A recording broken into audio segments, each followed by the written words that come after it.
Bangsa yang besar adalah bangsa yang tidak melupakan sejarahnya, dengan tidak melupakan jasa para pendiri dan para pejuang yang telah berjuang sampai titik darah penghabisan demi tegaknya bangsa tersebut. Buku sejarah pendirian dan kepemimpinan GKGA periode Pendeta Injuwono mengisahkan bagaimana Pendeta Injuwono memenuhi panggilan Tuhan untuk menjalankan visi misi Allah dengan mendirikan 2 sidang jemaat yang dikenal sekarang sebagai Jemaat Kristus Ajaib Jalan Johor dan Kristus Gembala Jalan Lemaputro, Surabaya. Bersama-sama para hamba Tuhan bekerja menabur dengan mengabarkan pengajaran mempelai dalam terang tabernakel. Buku ini patut kita miliki karena di dalamnya kita dapat melihat bagaimana Tuhan berkarya lewat 2 sidang jemaat ini untuk menggenapkan visi misi Allah yang telah ditanamkan oleh pendirinya Pendeta Injuwono.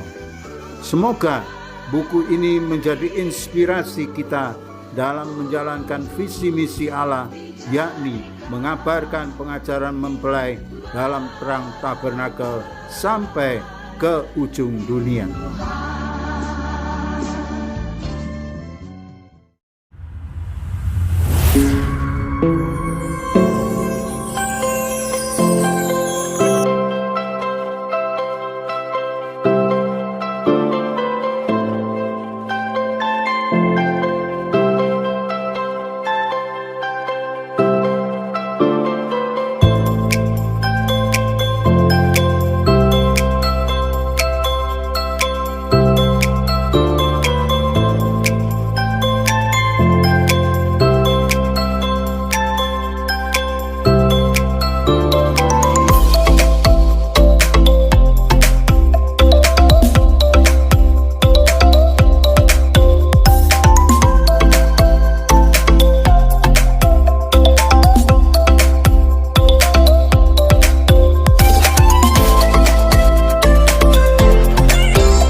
Haleluya.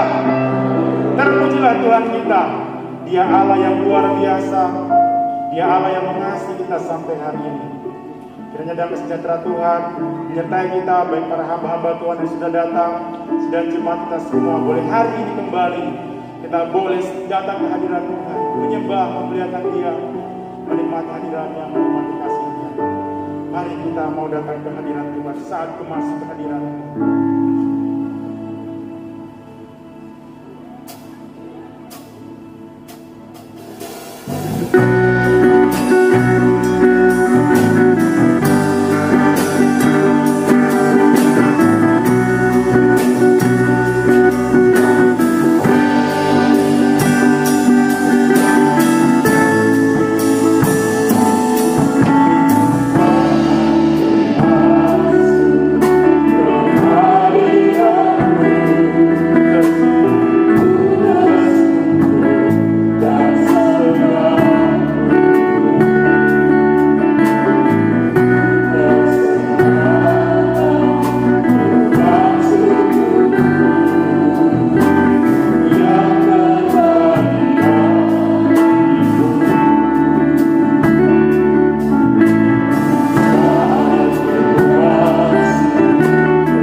Allah yang begitu baik, Allah yang mengasihi kami dengan luar biasa.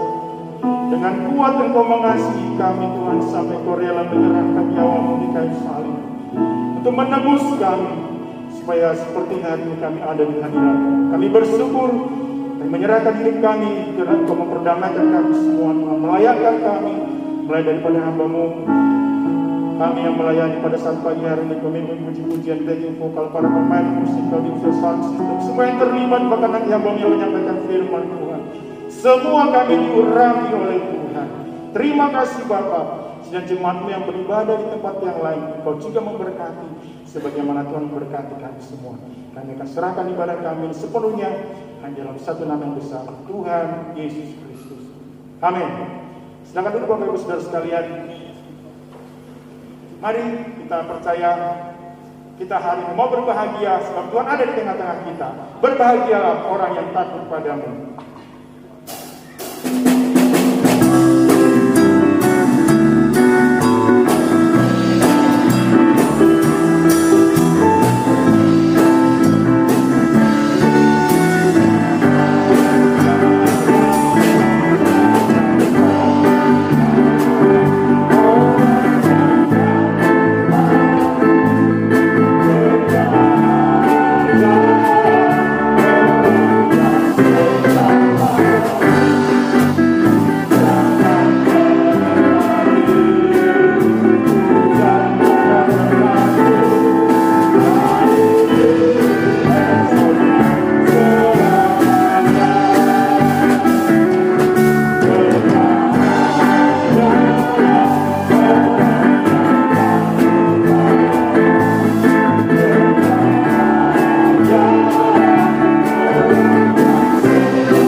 mendengarkan satu kesaksian dari seorang mahasiswa setia. Kami silakan Saudari Maslina. Dalam kesempatan ini saya menyaksikan kebaikan Tuhan yang terjadi dalam kehidupan saya.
Mereka adalah hamba-hamba Tuhan yang akan melayani Tuhan, untuk melayani dengan setia sampai Tuhan datang, sampai mengizinkan.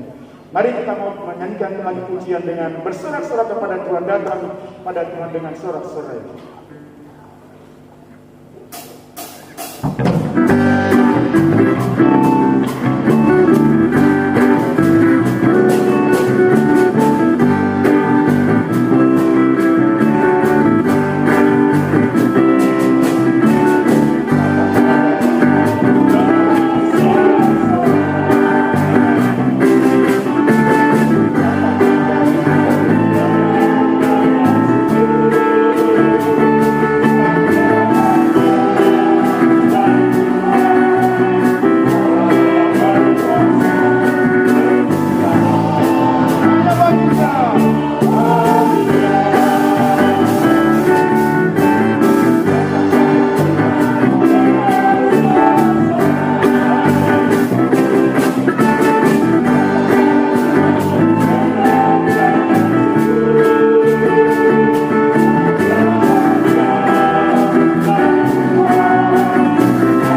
percaya bahwa di tengah-tengah kita hari demi hari bertambah usia, kita semakin menikmati bahwa hidup kita diubahkan oleh Tuhan.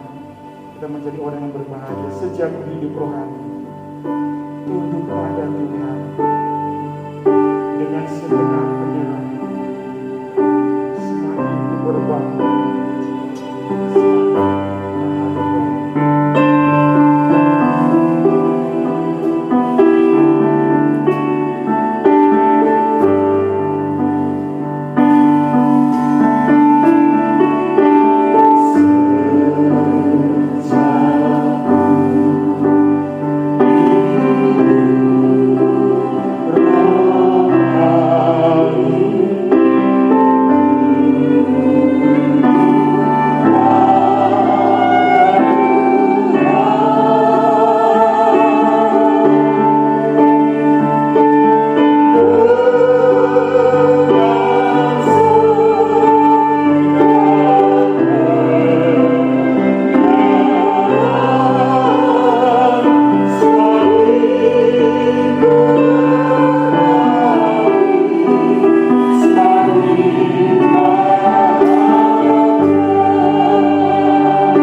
bahagia berada di dalam rumah-Mu Tuhan. Dan kami rindu bukan hanya pada saat ibadah semacam ini kami merasakan kebahagiaan, suasana surga ada di dalam hati kami. Kami rindu Tuhan, setiap hari kami menikmati suasana surga itu di dalam hidup kami, rumah tangga kami, masa muda, remaja, hingga kami yang lanjut usia di dalam nikah kami.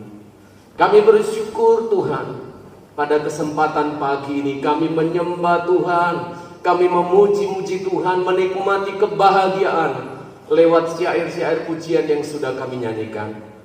Dan hari ini tambahkanlah sukacita dan kebahagiaan kami ketika kami datang di dalam mendengarkan firman-Mu, masuk di dalam hadirat-Mu lewat firman yang akan kami dengar. Maka kami siapkan hati yang terbaik untuk Tuhan. Di dalam nama Tuhan kami Yesus Kristus, kekasih jiwa kami berdoa. Amin, amin. Silakan duduk.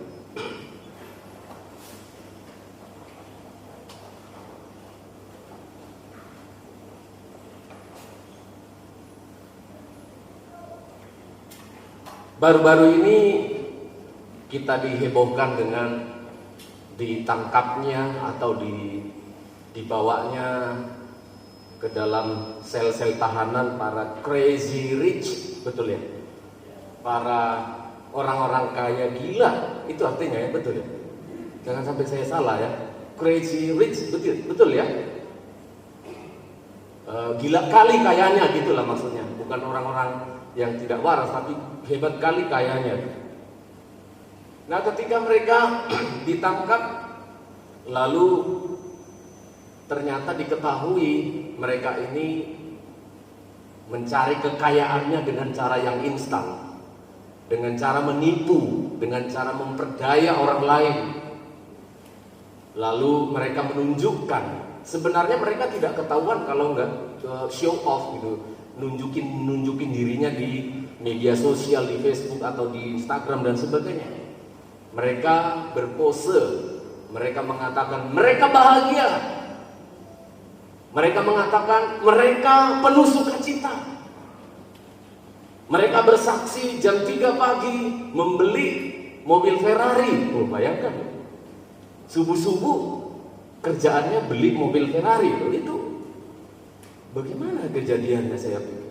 Tapi ternyata periksa demi periksa, orang ingin mengejar kebahagiaan, orang mencari kebahagiaan, dan ketika semua itu dia peroleh, ternyata ujung-ujungnya adalah penderitaan. Kita bekerja untuk mencari kebahagiaan, kita menikah untuk bahagia. Ada yang menikah di sini mau berkelahi? Enggak. Semua kita mau menikah untuk bahagia, sekolah mau bahagia, tetapi ternyata ketika apa yang kita idam-idamkan, kita rindukan, katanya sudah tercapai, kebahagiaan itu kok rasanya masih sangat semu. Pada pagi hari ini terima kasih kepada Bapak Pendeta Muda Janen yang sudah membawa kita menyanyi tentang tema yang akan kita renungkan pada pagi hari ini. Langkah-langkah menuju kebahagiaan. Gak bahagia kulihat wajah kalian. Amin? Iya. Ini yang sudah didoakan oleh Bapak Gembala dan Penatua loh. Langkah-langkah menuju kebahagiaan. Selamat pagi dan shalom untuk kita semua. Mazmur pasal yang pertama, mari kita baca. Mari kita bermazmur. Mazmur yang pertama, karena pemain musik kita sudah turun, sebenarnya membaca mazmur ini harus ada semacam, ya walaupun ini adalah mazmur hikmat atau mazmur pendidikan, tetapi tidak ada salahnya juga diiringi musik.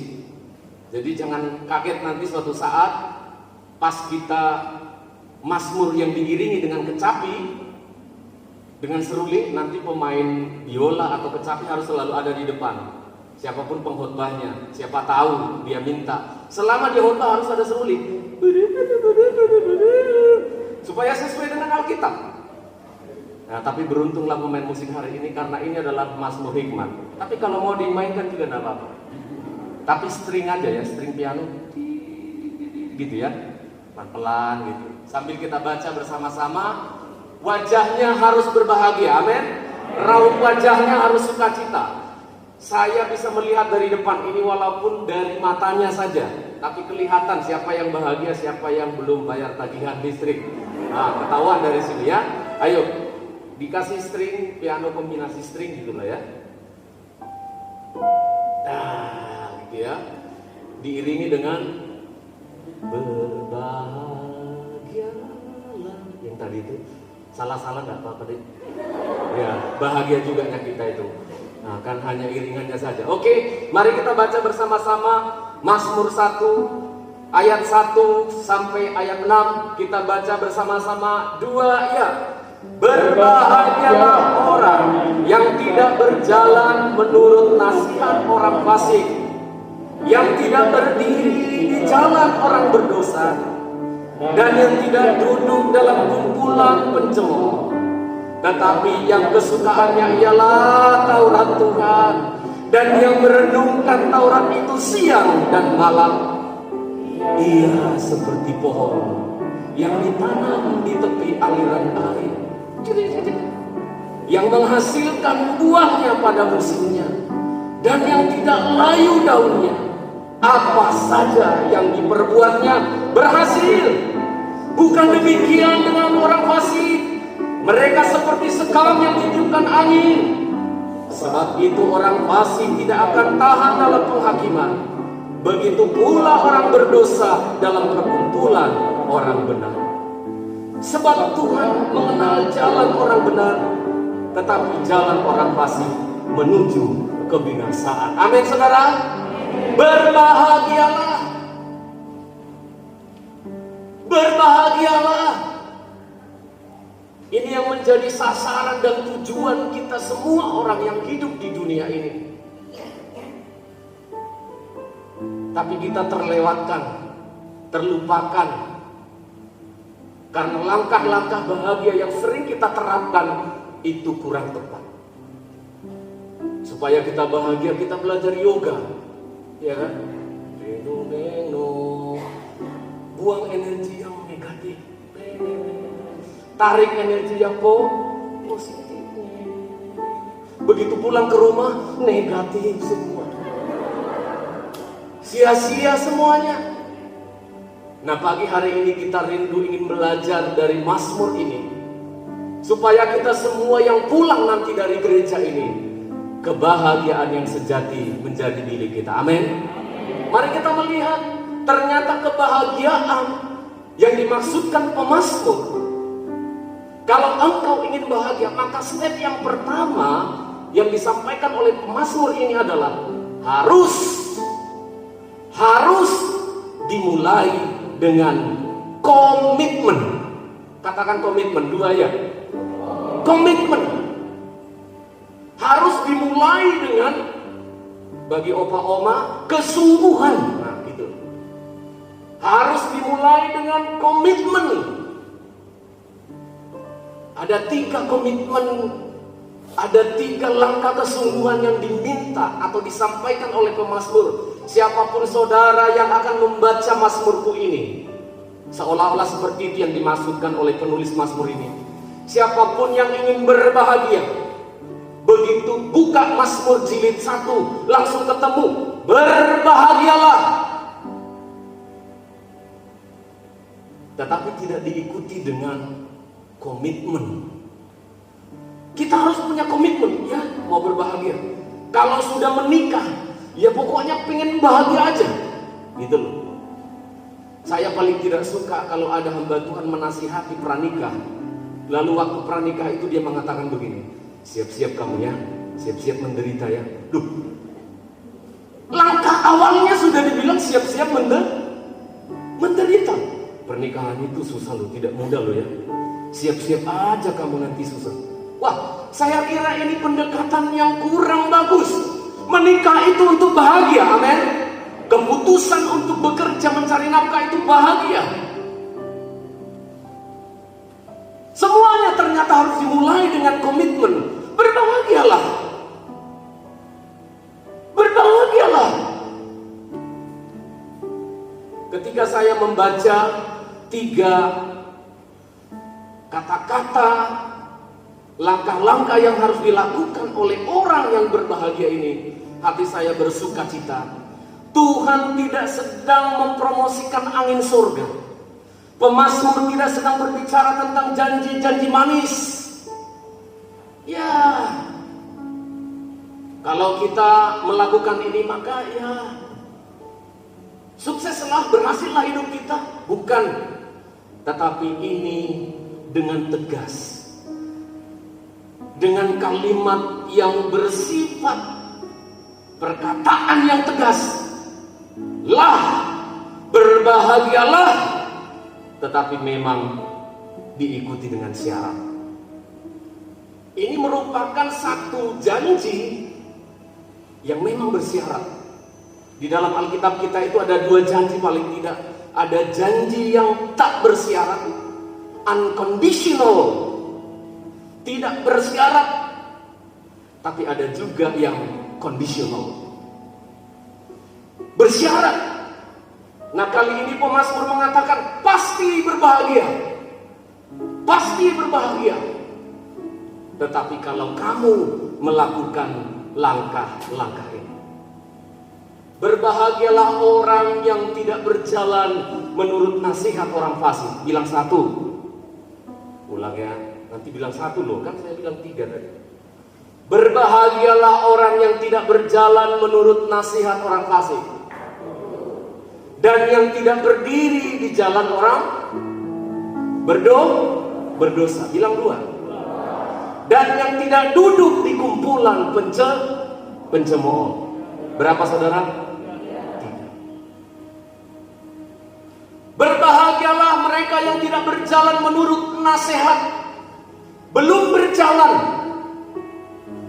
Ini berbicara tentang planning, perencanaan. Dan yang kedua, berdiri, yang tidak berdiri di jalan orang berdosa. Ini working, planning pada saat doing atau working pada saat kita melakukan sesuatu. Dan yang terakhir, jangan duduk dalam kumpulan pencemooh, resulting pada saat kita telah memperoleh hasilnya. 3 inilah yang harus kita kerjakan.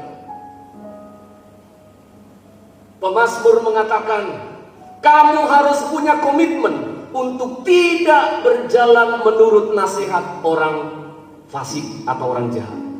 Planning. Jadi belum berjalan maksudnya. Ayat ini bermaksud belum berjalan. Karena maksudnya adalah kalau kamu mau berjalan, mau bekerja, mau melangkah, jangan kamu menuruti nasihatnya orang fasik. Kalau mau melangkah, kalau mau beraktivitas, kamu jangan mendengar nasihat. Ini planning, perencanaan kehidupan. Ketika kita merencanakan sesuatu, dengarlah nasihat. Dengarkan terlebih dahulu nasihat. Tetapi nasihat yang didengar, jangan nasihat orang yang fasik. Maksudnya orang fasik di sini adalah orang yang jahat, orang yang tidak mengenal Allah. Konsultasimu kepada siapa ketika engkau akan berencana? Ingin mendapatkan kebahagiaan? Buat planning yang baik. Amin saudara. Ingin memperoleh kebahagiaan? Pemazmur mengatakan, dengarkanlah nasihat dari firman Allah. Dengarkanlah nasihat orang-orang yang rohani, jangan orang-orang fasik. The king of consultant, raja dari segala penasehat yang kita miliki adalah Allah yang menjadi firman Allah yang hidup. Disinilah nasihat-nasihat yang terbaik. Anak-anak muda, kita orang-orang tua yang sedang memikirkan membuat perencanaan untuk anak-anak kita, masa depan keluarga kita. Alkitab ini loh. Saya berbicara ini sambil Merinding karena saya tahu ketika saya bicara ini tidak langsung kita bisa memahami dengan tepat apa yang saya maksudkan. Karena ini membutuhkan proses. Apa sih Alkitab lagi? Apa rupanya? Tetapi saudara, saya mau katakan, jangan mengikuti nasihat orang fasik, tetapi ikutilah nasihat kebenaran. Jangan konsultasi kepada hal-hal yang fasik. Konsultasikanlah perencanaan hidupmu kepada Allah. Amin. Wah, kalau kita bicara tentang perencanaan ekonomi, perencanaan keuangan, perencanaan asuransi, wah, kita mendatangkan konsultan. Kita mendatangkan dan membayar konsultan. Konsultan pendidikan, konsultan ekonomi, konsultan kesehatan, kita datangkan dan kita bayar itu. Padahal kita hanya akan mendapatkan kebahagiaan pun kebahagiaan yang semu. Sudah sangat jarang kita mendengarkan nasihat-nasihat seperti orang-orang tua di masa lalu. Sangat jarang kita mendengar itu. Ketika orang-orang tua kita di masa lalu mau kemana, mau sekolah di mana? Di Medan, Pak. Tanya Tuhan ya. Kamu rencananya mau apa? Rencana mau menikah, tapi belum ada pasangannya. Tanya Tuhan ya. Saya masih sangat ingat benar orang-orang tua kita di masa lalu selalu bilang begini, berdoa dulu ya, tanya Tuhan dulu ya. Kalau sekarang, anak-anak sekarang mau kemana? Mau sekolah? Tanya Google. Betul kan? Tanya Google. Ya. Kalau dulu ya, mau masak apa untuk hari Minggu? Tanya Tuhan. Sekarang ibu-ibu mau masak apa? Tanya Google. Salah Pak Pendeta? Tidak salah. Tetapi ternyata pemazmur ini ingin supaya ini menjadi habit kita, supaya ini menjadi kebiasaan kita, supaya ini menjadi gaya hidup kita. Selalu konsultasikan kepada Tuhan. Saya sebagai hamba Tuhan kadang jengkel sih, karena datang-datang begitu ya, datang-datang orang, Pak doakan ya. Ya, apa yang mau didoakan? Saya ada rencana mau menikah. Oh gitu ya, rencana mau menikah. Sudah ada pasangannya? Sudah. Loh, sudah ada pasangannya, lalu kita hanya disuruh untuk menandatangani saja. Mau pergi, saya ada rencana mau pergi Pak, kemana? Ke sana kerja. Oh gitu ya, minta izin gitu. Izin apa? Mau pergi. Sudah saya beli tiketnya kan. Loh, berarti bukan minta izin, bukan minta pertimbangan, tetapi permisi. Beda lo pamit dengan minta izin. Beda. Anak-anak kita seringkali sudah punya planning, sudah memutuskan perencanaannya, baru datang kepada papa mamanya, baru datang kepada Tuhan, seolah-olah Tuhan kita itu hanyalah seorang sekretaris yang harus menyetempel, yang harus menandatangani, menyetujui proposal yang sudah kita buat. Pemazmur mengatakan, bahkan sebelum kamu membuat proposal, membuat perencanaan hidupmu, harusnya kamu mulai dengan konsultasi kepada Tuhan. Ini akan menjadi indah. Mazmur ini tidak ditujukan hanya kepada pendeta. Mazmur ini tidak ditujukan hanya kepada lingkungan gereja. Mazmur ini ditujukan kepada orang-orang yang percaya. Hidupmu di luar sana, pekerjaanmu dalam pernikahanmu, pakailah ini supaya engkau berbahagia. Karena ada orang merasa dia sudah benar, padahal jalannya menuju kebinasaan. Mazmur yang sama kita baca. Kita baca dalam kitab Amsal pasal yang ke-14.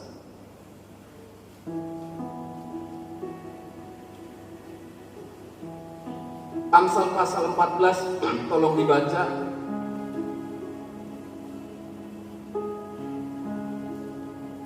ayat yang ke-12. Ayat yang ke-12. Ada jalan yang disangka orang lurus, Oh ya, tetapi ujungnya menuju maut. ujungnya menuju maut. Inilah yang kita sebut dengan penyesalan selalu datang terlambat. Ada orang menyangka jalannya lurus, maka perlu nasihat, maka perlu konsultasi kepada Tuhan. Apapun yang kita kerjakan, sebaiknya tanya Tuhan dulu. Anak-anak setia yang mau lulus, sebaiknya tanya Tuhan. Jangan yang kamu lihat kamu anggap lurus. Wah, nanti saya kerja di sana itu bagus ini untuk masa depan saya. Belum tentu loh. Kamu lihat sepertinya bagus, padahal ujungnya menuju maut. Cari jodoh juga begitu. Bukan cari jodoh sih, menemukan jodoh juga begitu. Jangan yang kita lihat itu hidungnya yang lurus, jangan-jangan menuju maut. Bisa loh. Konsultasikan kepada Tuhan, jodoh yang benar itu kayak apa.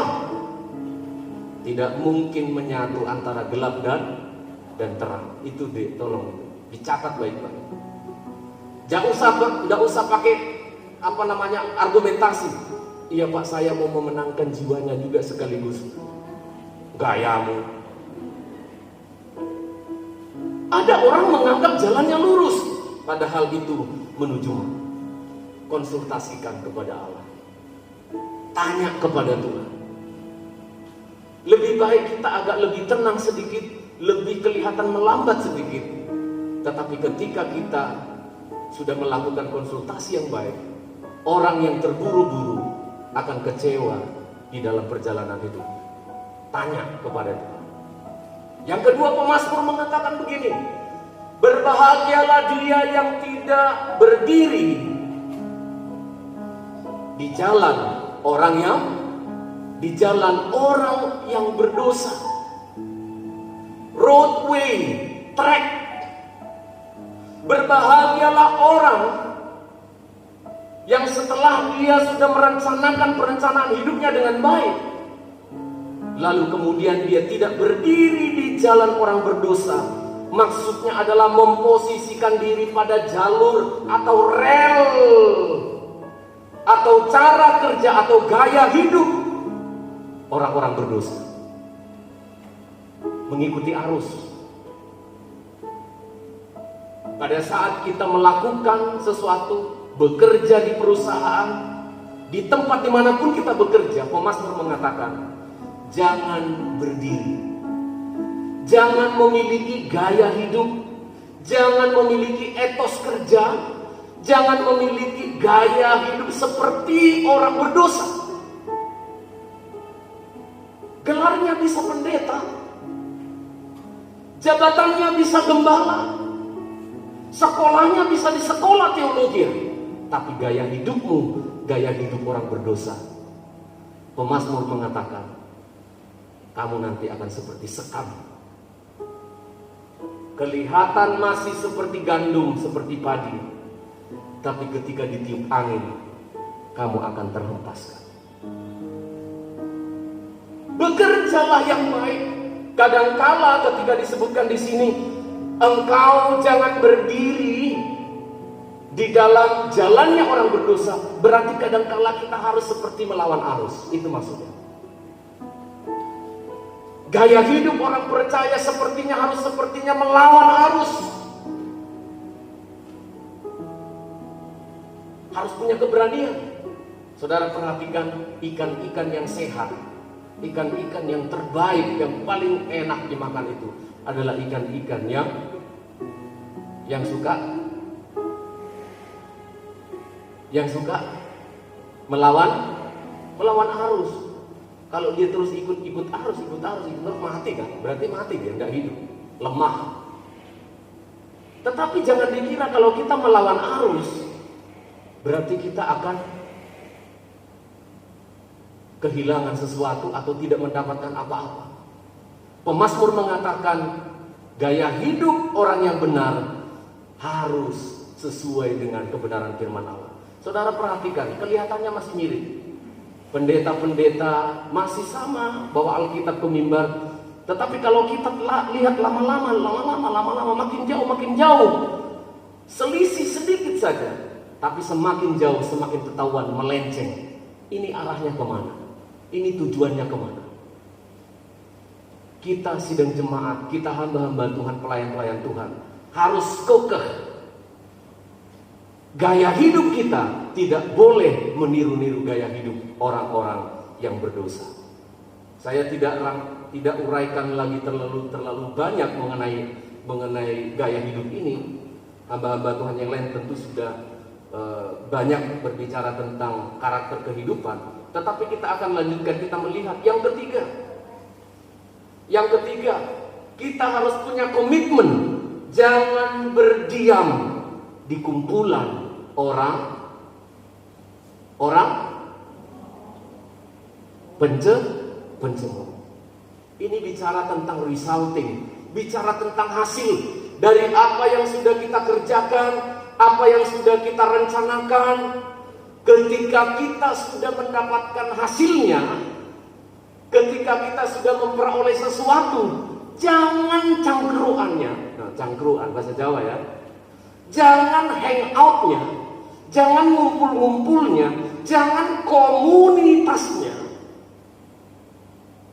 Jangan gunakan apa yang sudah engkau peroleh itu, lalu engkau cangkruk berkomunitas di tengah-tengah orang-orang pencemooh. Pencemooh di sini adalah orang-orang yang suka menghina Tuhan, orang-orang congkak yang mengatakan, ya apa itu Tuhan? Kita bisa berhasil sekarang, ayo makan minum. Kalau orang sudah cangkruan, itu budaya ya, budaya di sana dan juga di Jawa Timur. Saya sering bilang sama istri saya, bagus loh di Jawa sini. Di Jawa Timur sini bagus, ekonomi juga berputar dengan satu budaya yang namanya cangkruan. Karena ada komunitas, ketika cangkruan minum kopi, makan mie instan, makan roti, makan gorengan, itu ekonomi berputar. Ada sisi baiknya, tetapi berbahaya sekali kalau orang-orang Kristen yang sudah mendapatkan hasil, yang sudah merencanakan kehidupnya, sudah bekerja, dapat hasil, sudah menikah, sudah melayani Tuhan, tapi dia lupa komunitas itu sangat-sangat mempengaruhi kebahagiaan di masa mendatang. Pemazmur mengatakan, jangan duduk di tengah-tengah pencemooh. Kebahagiaan yang akan engkau peroleh di sana adalah kebahagiaan yang semu. Kalau di kampung kami, di tempat kami, sudah ngumpul, ketemu dua orang, ada gitar, jadi sudah main gitar, nyanyi. Pertama keluar air putih dulu, betul ya? Air putih yang diomongi belum yang lain, yang diomongi itu selalu mengenai marga. Dari mana? Oh, Sirait. Oh, saya Sitorus. Oh, satu rumpun kita. Oras. Cereng.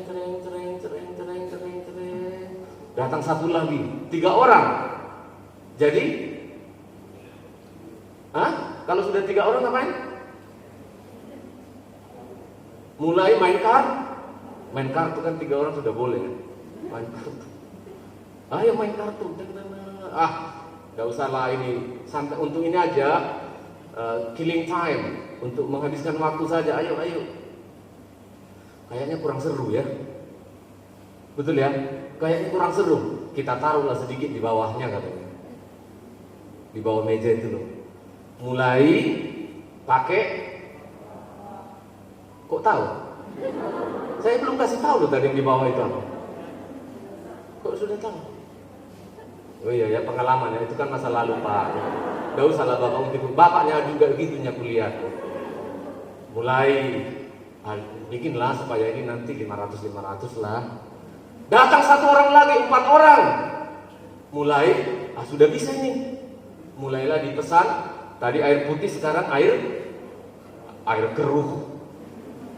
Mulai air keruh, karena sudah terlalu banyak minum air keruh, akhirnya memperkeruh suasana. Ya sudah, kalau gitu kita bongkarlah rumahnya si Anu itu kan. Komunitas itu sangat mempengaruhi. Di tempat pelayanan kita di sana, saya rindu sekali supaya jemaat itu, sidang jemaat itu, begitu selesai dari gereja, jangan langsung buyar. Ya tapi memang lelah. Ibu gembala harus ekstra. Dia harus bikin camilannya, harus bikin masakannya. Sehingga setiap kali ibadah selesai, pasti ngumpul karena gembalanya juga ikut cangkruk. Ibu gembalanya juga ada di situ, ngobrol-ngobrol bersama. Komunitasnya harus dibangun. Jangan setelah kita sudah bekerja, planningnya sudah datang kepada Tuhan. Yes, nasihat dari firman membuat engkau bekerja yang baik, berhasil. Tapi begitu engkau berhasil, engkau cangkruknya, engkau berkumpulnya bukan dengan anak-anak Tuhan. Apa yang engkau peroleh justru engkau habiskan dengan komunitas-komunitas yang tidak berguna. Ketika saya jadi pengerja di sini, tapi tugasnya saya di Lemah Putro, itu asik sekali. Pada waktu itu ya, waktu itu memang kan belum ada cleaning service, belum ada satpam. Nah jadi semua pengerja yang ambil alih itu. Nah sehingga itu kaum muda itu selalu banyak datang ke Lemah Putro. Selalu datang ke sana. Jadi kita pengerja yang di sana, saya ada teman itu selalu ceria, cangkruk di depan gereja itu nyaman. Mereka habis kerja nanti ada yang debt collector atau apa, mereka pasti berteduhnya di gereja. Ngopi bersama dengan kita, ngobrol-ngobrol. Nah sehingga kita sebagai hamba Tuhan juga kecipratan. Loh, salah tak kecipratan. Loh, kita sebagai hamba Tuhan juga bukan? Belum diciprat aja kamu sudah tidak mau. Kecipratan berkat. Ayo Pak, ayo ikut deh. Kita makan soto bersama. Makan soto bersama loh. Waduh, bolak-balik nanti mereka gantian itu. Ganti-gantian mereka saling mentraktir. Kita melihatnya suasana indah sekali. Ini bagus sekali. Persis seperti gereja mula-mula itu. Ketika mereka beribadah, mereka berganti-ganti. Makan, minum, ngobrol-ngobrol bersama-sama. Komunitas kita harus kita bangun.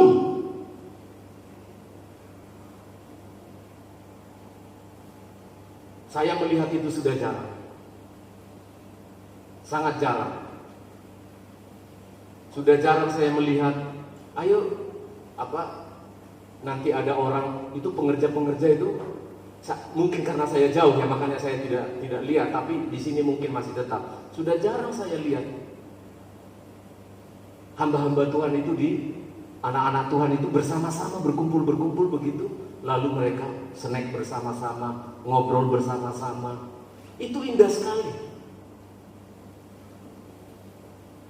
Pemazmur mengatakan, dudukmu jangan duduk dengan para pencemooh. Mereka berkumpul ketika ada hasil yang mereka terima, maka mereka akan mencemooh Tuhan. Mana Tuhan? Kita bisa kaya, kita bisa berhasil, kita bisa tamasya, bisa berwisata. Ini karena kemampuan kita. Bahagia yang sejati itu adalah ketika kita berbahagia juga bersama-sama dengan orang percaya yang ada di sekitar kita. Saya tidak tahu di sini minggu keberapa ada ini katanya ya. Ada kumpul-kumpul ya, betul ya? Ada snack ya? Ada, enggak? Oh belum ada, tapi sudah di planning tuh?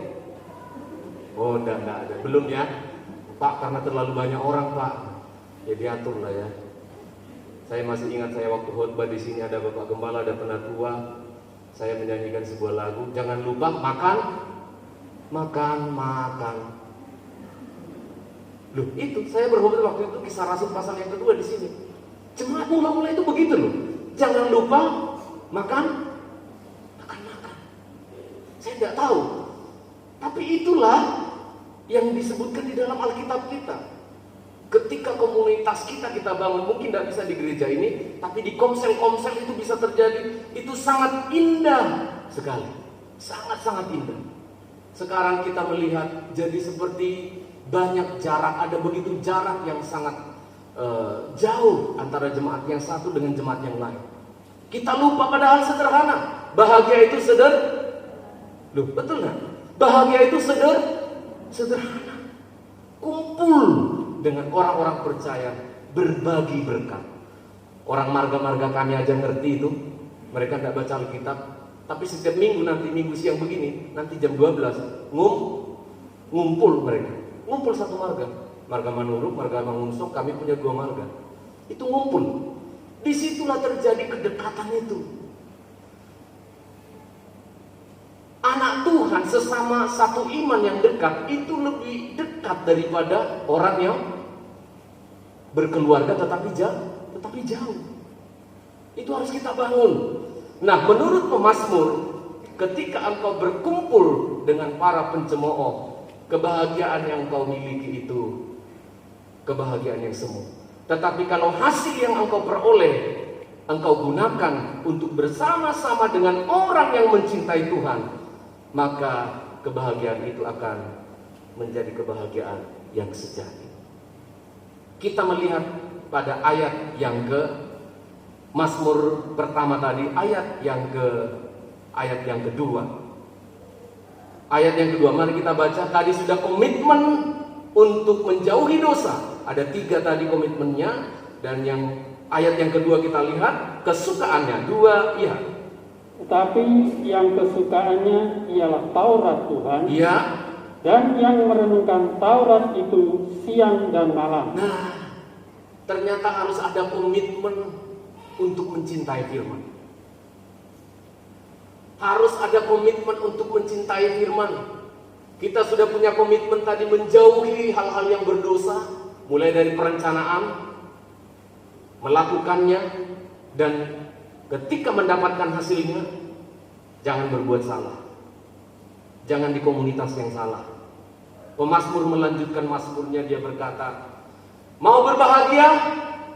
Kita harus memiliki kesukaan, kecintaan terhadap firman Allah. Istilah yang digunakan oleh pemazmur adalah sampai suka, sampai memiliki kerinduan, sampai memiliki kecintaan, seperti hobi yang sangat menggairahkan. Wah, ini luar biasa pengertiannya. Kalau sudah sampai kepada kesukaan, itu tidak ada beban. Tidak ada beban. Waktu kita mulai belajar berpacaran, kita nuruti, ya, kita nuruti apa yang diinginkan pasangan kita. Kita ingin mau ini, ayo. Mau itu, ayo. Masih senang melakukannya. Tetapi ketika sudah menikah, drop dia. Karena motivasinya sudah berkurang. Sudah jadi milikku kok. Mau kemana lagi dia? Kan sudah bekas-bekas. Loh, kok ngomongnya gitu? Harusnya setelah menikah justru semakin indah. Justru harusnya semakin bergairah. Justru semakin saling menyukai. Sehingga kita melakukannya dengan sukacita. Membaca Taurat Tuhan, mencintai Taurat Tuhan, harus menjadi kesukaan. Sebenarnya bahagia itu sederhana. Amin, saudara. Suka enggak baca Alkitab? Sekali lagi saya merinding ini, saudara, karena saya tahu ketika ini saya sampaikan tidak bisa langsung kita pahami maksud. Mau bahagia? Baca firman Tuhan. Tapi sudah saya baca, Pak, nggak ada apa-apa. Betul. Sama kayak kita mencintai seseorang juga begitu. Pergumulan. Amin. Pergumulan. Tapi tetap saja ditekuni. Amin. Tetap saja ditekuni. Sampai pada akhirnya nanti ketekunan kita itu menghasilkan pengertian. Baru kita tiba pada sebuah kesimpulan. Aduh, bodoh sekali saya selama ini. Saya mencari kebahagiaan ke sana, saya mencari kebahagiaan keluar kota. Ternyata di rumah saya ada banyak Alkitab, di handphone saya begitu banyak Alkitab. Kebahagiaan itu ternyata ada di sekitar pemazmur. Kebahagiaan itu ternyata tidak perlu harus dicari sampai ke China. Tidak perlu kalau bahagia itu harus sampai ke Perancis. Bahagia itu sederhana benar. Cintai Taurat Tuhan. Amin saudara. Cintai. Saya tahu kita pun sedang belajar. Bahkan adik-adik ini saya lihat dari wajahnya pun, apa itu cinta Pak? Iya betul. Tapi ketika kita mendengarkan firman Allah yang kita aminkan, betul kita akan bahagia. Kalau saudara kesulitan dengan membaca, oh luar biasa loh sederhananya kebahagiaan itu sebenarnya. Kalau saudara kesulitan, kurang bisa membaca dengan baik, cepat lelah, cepat capek dan tidak mengerti maksudnya, saudara buka Alkitab Suara Lembaga Alkitab Indonesia. Amin. Saya bukan promosi. Saya pernah jadi anggota Lembaga Alkitab Indonesia. Saya pernah promosi di sini, Jawa Timur. Tapi saya bukan bermaksud promosi, saya ingin mempromosikan kebahagiaan yang ada di dalam Alkitab firman Allah. Amin. Buka Alkitab Suara. Kalau engkau kesulitan, kecil-kecil hurufnya dan tidak dipahami, buka Alkitab Suara, hidupkan handphonemu, buka YouTube Alkitab Suara. Pejamkan matamu atau buka mata, terserah, duduklah yang baik. Dengarkanlah para hamba-hamba Tuhan di sana membacakan ayat-ayat firman dengan menirukan suasana yang ada di sana. Kalau itu peperangan, nanti backsoundnya akan ada seperti ada orang ribut berperang. Kalau itu kebahagiaan, saudara akan dengar orang tertawa di sana, sehingga saudara masuk pada kisah itu, masuk kepada kisah Alkitab itu secara hidup, dan saudara akan merasakan kebahagiaan yang sesungguhnya. Pulang dari sini, jangan yang di-download Bukalapak, Shopee, Tokopedia, belanja aja terus. Kalau yang mahasiswa nggak belanja, dimasukkan ke keranjang. Ya, karena bagi mereka belanja dengan cara begitu pun sudah cukup. Istilahnya dulu itu cuci mata. Lihat barang yang dia suka, wah ini yang dia suka ini. Tapi udah tiba saatnya beli atau keranjang? Keranjang. Penuhlah keranjangnya dengan barang-barang. Bolehlah itu. Nanti kalau ada berkat dibeli ya keranjangnya ya. Tapi download Alkitab yang bisa menolong hidupmu supaya engkau cepat bahagia. Amin. Supaya engkau menikmati kebahagiaan. Renungkan firman, baca Alkitab. Begitu engkau sudah gak sanggup, dengarkan. Oh, engkau akan mendengarkan luar biasa. Hari ini saya ada di kitab Amsal. Sungguh indah firman-firman-Mu Tuhan. Oh, puji Tuhan. Lebih baik bertemu dengan singa muda daripada bersama seorang perempuan yang selalu mengomel setiap hari. Wais, itu mantap itu. Dibuat ayatnya begitu. Jangan seperti engsel pintu. Bangun sebentar, tidur lagi, bangun lagi, tidur lagi. Kita mendapat banyak pengertian. Perjanjian baru saya mendengarkan kisah para rasul, betapa indahnya. Begitu mereka dianiaya, ada suara keributan, saya masuk di dalam suasana itu. Sudah dipermudah oleh para hamba-hamba Tuhan, sudah banyak dibantu. Supaya apa? Bahagia itu sederhana. Amin saudara. Jangan yang selalu kau putar di dalam rumahmu itu apa? Betapa malang nasibku. Malanglah kau. Yang diputar lagu-lagu yang menciptakan kefasikan, menciptakan kerusuhan. Di kaum muda kita kemarin, mereka itu setiap bulan ada jadwal ibadahnya. Kemarin itu mereka Bible movie. Mereka bersama-sama menyaksikan film rohani, bersama-sama melihat apa fakta-fakta di dalam Alkitab, supaya kita bahagia. Bayangkan saudara, 1 minggu 7 hari, 7 hari kali 12 jam, kerja terus, stres loh. Betul ya? Kuliah terus, di asrama terus, keluar dari pintu ketemu lagi orang ini, masuk ke dalam kamar dia lagi. Nah, Begitu habis mandi masuk ke kelas, dosen ini lagi, Pak Tobing lagi, Pak Manurung lagi.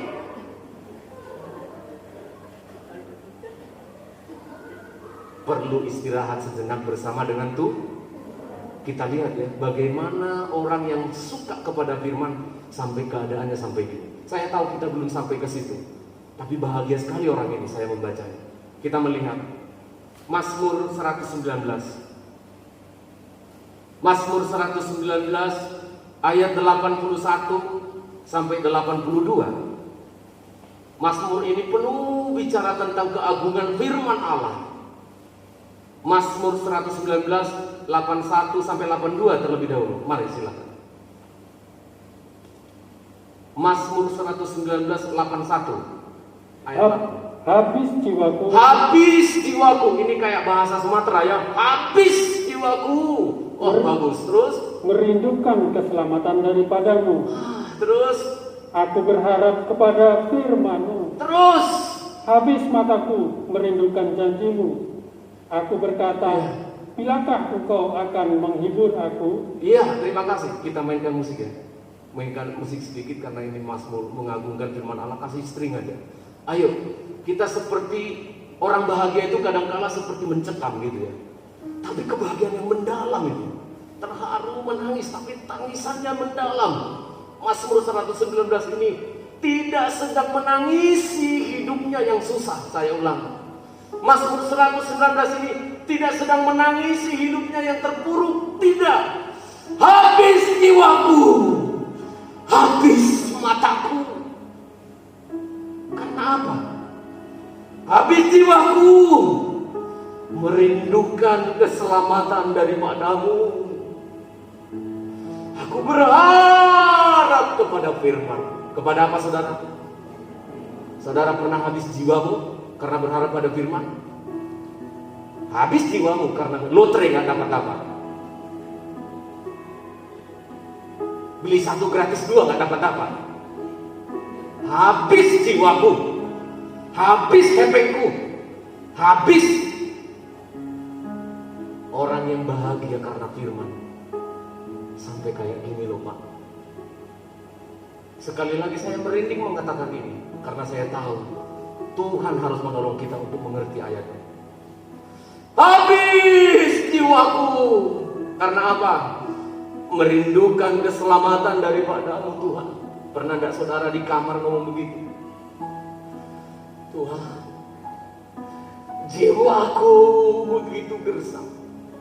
Jiwaku begitu merindukan keselamatan daripada. Aku berharap kepada firman-Mu. Amin saudara. Aku berharap kepada firman-Mu. Saudara selesai mengatakan itu, saudara bahagia. Tidak pernah dijual di toko manapun kebahagiaan seperti ini. Habis mataku. Ada dua kata habis di sini. Mulai dari jiwanya. Matanya maksudnya habis itu bukan makin berkurang, makin sipit, bukan. Air matanya seperti memenuhi tempat tidurnya. Air matanya terus berlinang bukan karena di PHP atau diputus pacar. Air matanya habis, matanya memerah bukan karena menangisi penderitaan karena COVID. Pandemik ini yang tidak habis-habis. Karena apa?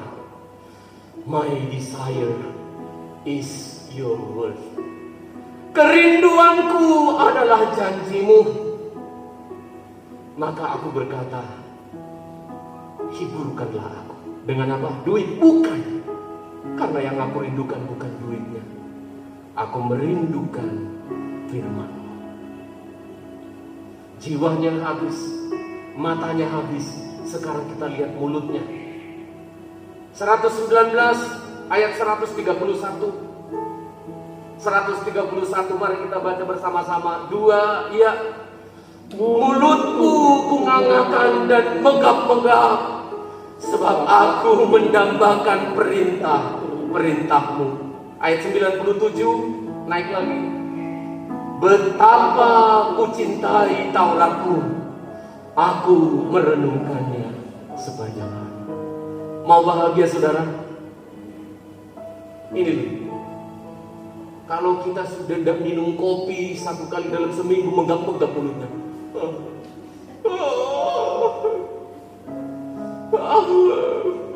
Kopi.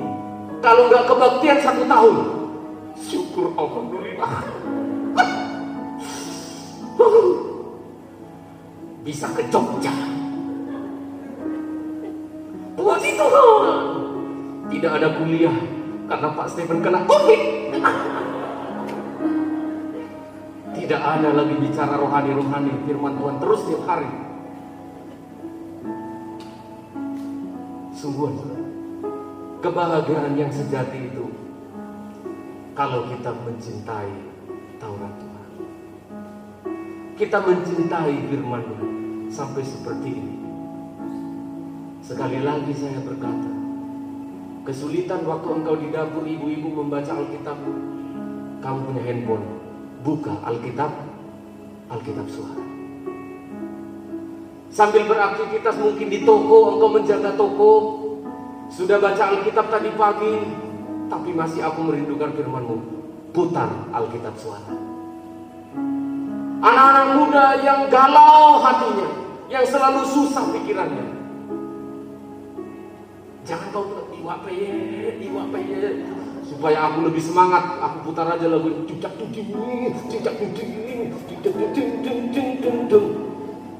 tambah susah. Coba baca Alkitab, coba dengarkan Alkitab, kamu akan merasakan kebahagiaan yang sejati.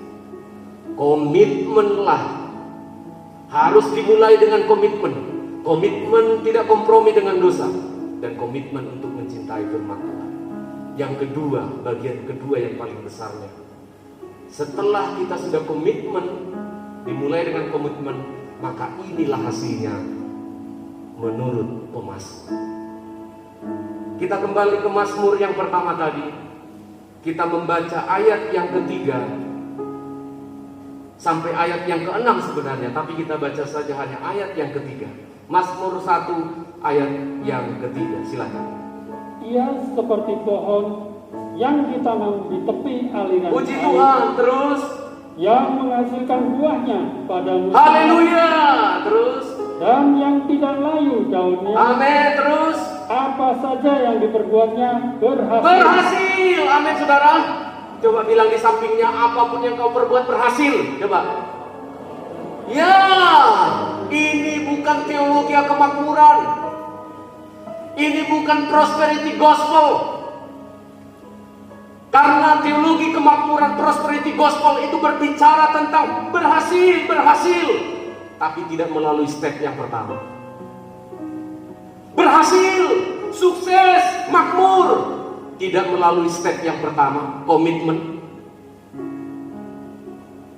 Tapi orang yang sudah ayat 1 sampai ayat yang kedua, pemazmur dengan tegas berbicara, perjuangan komitmenmu tidak akan dikhianati oleh hasil. Amin. Perjuanganmu di dalam Tuhan akan membuahkan hasil. Hasilnya seperti apa? Seperti pohon. Dibuat analoginya, gambarannya seperti pohon. Digambarkan kita manusia ini seperti pohon yang hidup di tepi aliran air. Maksudnya apa? Pohon yang hidup di tepi aliran air. Kalau saudara naik di pesawat, kebetulan naik pesawat, coba sekali-sekali lah, waktu dia mulai take off-nya, belum sampai 33.000 kaki, ya kira-kira 5 menit lah. 5 menit setelah take off-nya sudah mulai tenang, menolehlah sedikit ke kaca jendela. Cobalah lihat sekali-sekali, di bagian bumi yang paling hijau, di antara semua hamparan daratan, kita akan melihat jajaran pohon-pohon yang rindang, dan kita akan melihat di tengah-tengahnya adalah sungai. Pohon-pohon yang rimbun, kita akan melihat ternyata itu adalah pohon-pohon yang berada di tepi aliran air. Pemazmur mengatakan ini adalah sebuah gambaran kepastian. Ini bukan moga-moga, ini adalah sebuah gambaran kepastian pohon yang di tepi aliran air. Apa maksudnya? Pasti berbuah pada musimnya. Amin saudara. Ada timingnya, ada waktunya, tapi pasti. Oh puji Tuhan, engkau yang sudah punya komitmen ini akan menuai hasilnya seperti pohon yang ditanam di tepi aliran air, yang menghasilkan buah pada waktunya. Tentu yang dimaksud di sini adalah waktunya Tuhan akan berbuah. Saya sering mengajarkan ke mahasiswa saya waktu sudah mau lulus, saya selalu katakan, serius penuhi panggilanmu. Jangan yang kamu lihat itu, oh saya mau pergi ke sana, pengen senang-senang. Tuhan tidak pernah merampas kesenangan masa muda. Tapi begitu lulus, terjun langsung sungguh-sungguh melayani Tuhan. 2-3 tahun, kamu akan melihat buahnya. Tapi kalau kamu masih pengen berputar-putar, senang-senang, oh aku masih mau ke sana dulu Pak. Bahasanya rohani pula. Aku mau belajar dulu Pak, belajar cari pengalaman dulu di sana Pak. Oh haleluya. Rohani banget. Tapi sejujurnya di dalam kedalaman hatinya, dia menggunakan filosofi dunia.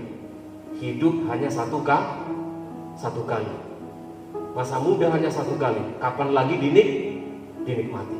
Kamu berbohong kepada Tuhan. Sehingga berputar-putarlah hidupnya.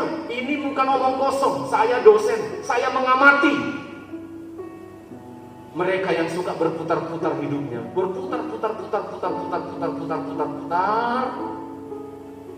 Setelah nanti dia umur 35 tahun baru kembali kepada panggilannya.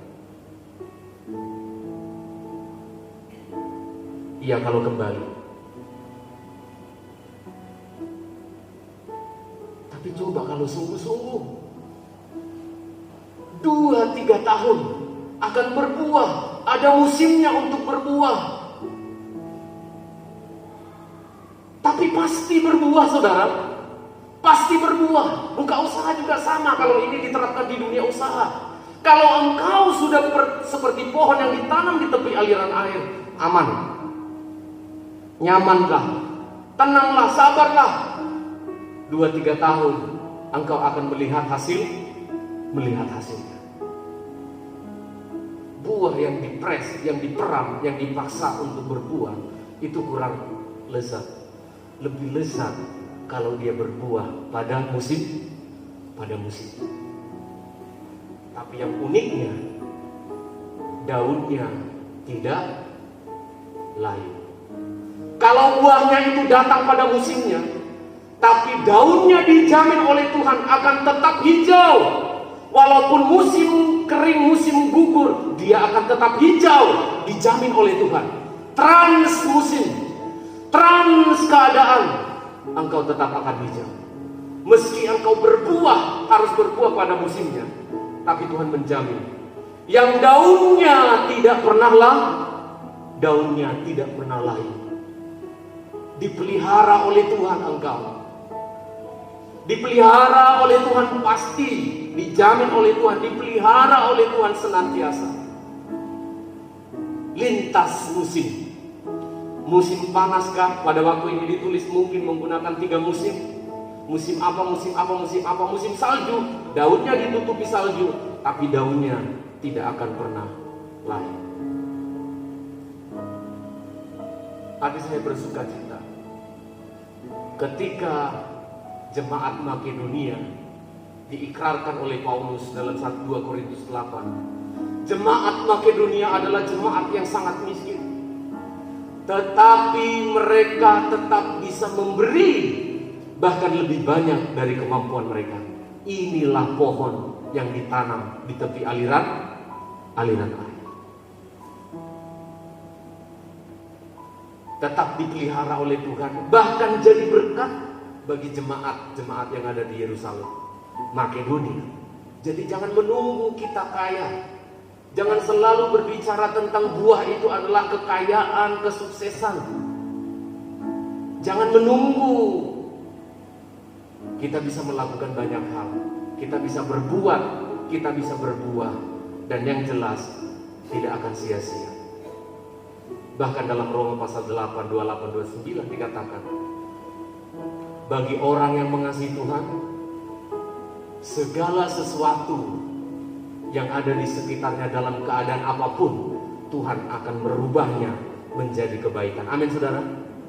Dia turut bekerja dalam segala sesuatu. Maksud ayat itu sebenarnya adalah segala sesuatu yang sedang engkau hadapi, termasuk kesulitan, ayat 26 ke atas. Pasal 8 Roma. Tuhan bilang apa? Aku belokkan itu semua. Aku rubah itu untuk anak-anak Tuhan, mendatangkan kebaikan. Di masa pandemi inilah kelihatan siapa Kristen sejati. Ketahuan banyak belangnya pendeta-pendeta dan anak-anak Tuhan di masa pandemi. Kelihatan dia sedang mengikut siapa. Ketahuan dia buahnya selama ini buah apa. Ketahuan di masa pandemi siapakah orang yang sungguh-sungguh tekun mencintai Tuhan. Kepalsuan-kepalsuan terlihat di masa pandemi. Diuji oleh waktu, diuji oleh keadaan. Tetapi orang yang mencintai Tuhan, dia seperti pohon yang ditanam di tepi aliran air. Apa saja yang diperbuatnya pasti berhasil. Ini adalah sebuah janji. Kalau engkau komitmen mengikut Tuhan, maka engkau akan menerima hasilnya. Kita tidak lanjutkan lagi. Hasil yang terakhir itu adalah orang fasik seperti sekam, tapi orang percaya tahan dalam penghakiman. Kita menyanyikan sebuah lagu. Kami berterima kasih Tuhan untuk mazmur firman Allah yang sudah kami renungkan pada pagi siang hari ini. Kami rindu untuk bersyukur, kami rindu mengagungkan Engkau oleh karena janji-janji-Mu yang tidak pernah berubah. Terima kasih Tuhan. Sungguh besar setiamu, Kau nyatakan bagiku. Kau Bapa yang selalu mengerti isi hatiku. Haleluya.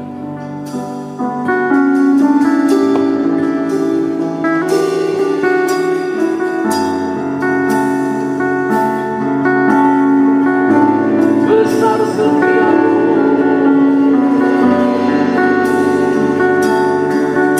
kami bahagia karena Tuhan.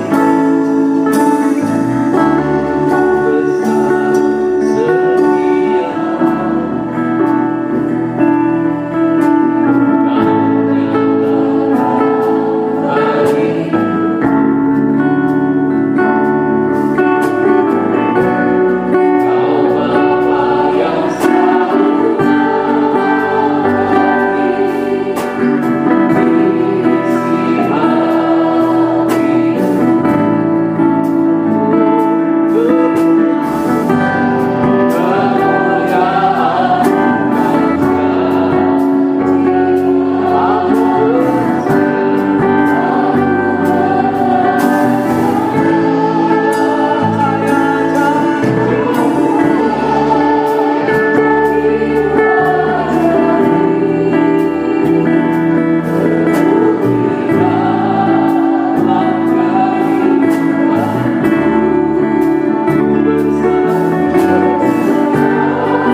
percaya, angkat roti di tangan kanan kita.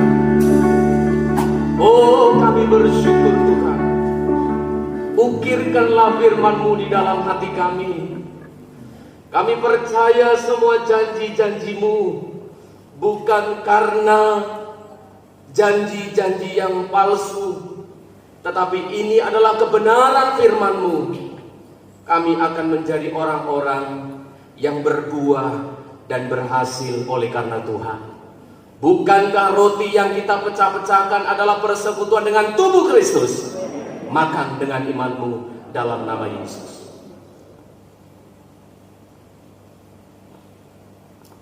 Terima kasih Tuhan, Engkau sudah membuktikan di salib-Mu, dalam keadaan sulit-Mu, Engkau menghasilkan buah-buah yang hidup.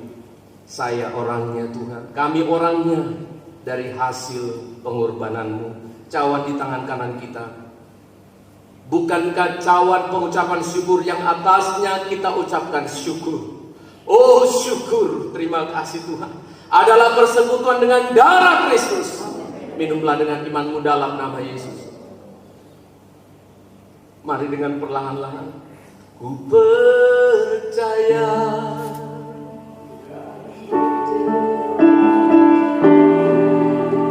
Terima kasih Tuhan. Terima kasih.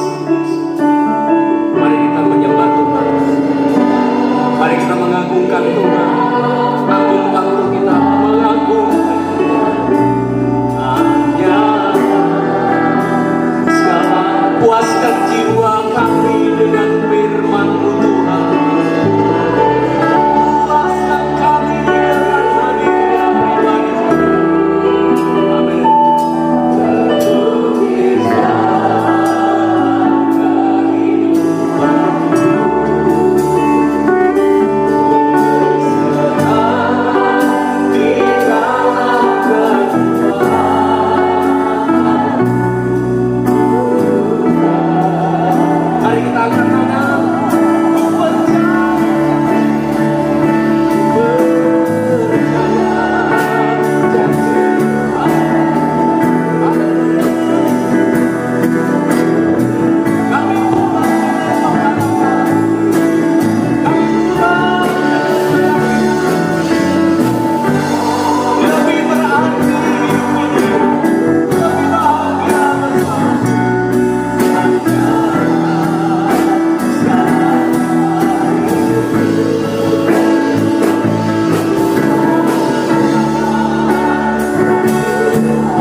Kami bersukacita karena Engkau.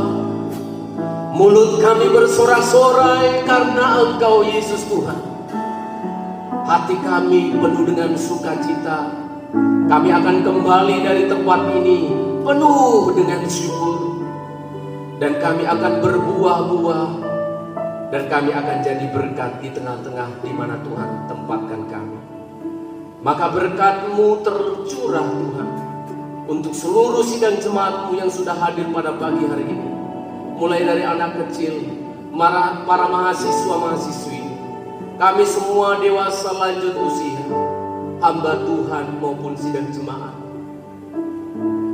Kami bahagia bersama Tuhan. Kami bersyukur tak habis-habis. Jiwa kami memulihkan, hati kami penuh dengan syukur. Jiwa kami memuji-muji Tuhan. Besar kasih setia.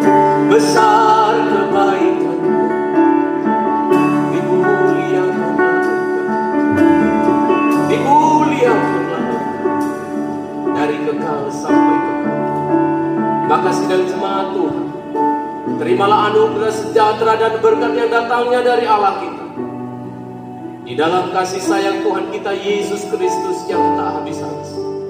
Di dalam persekutuan rohnya yang kudus Allah Tritunggal. Di dalam nama Tuhan Yesus Kristus, dialah yang memberkati engkau sekalian. Hari ini, Maranatha, sampai Tuhan Yesus datang kembali. Dalam nama Yesus yang percaya katakan, amin.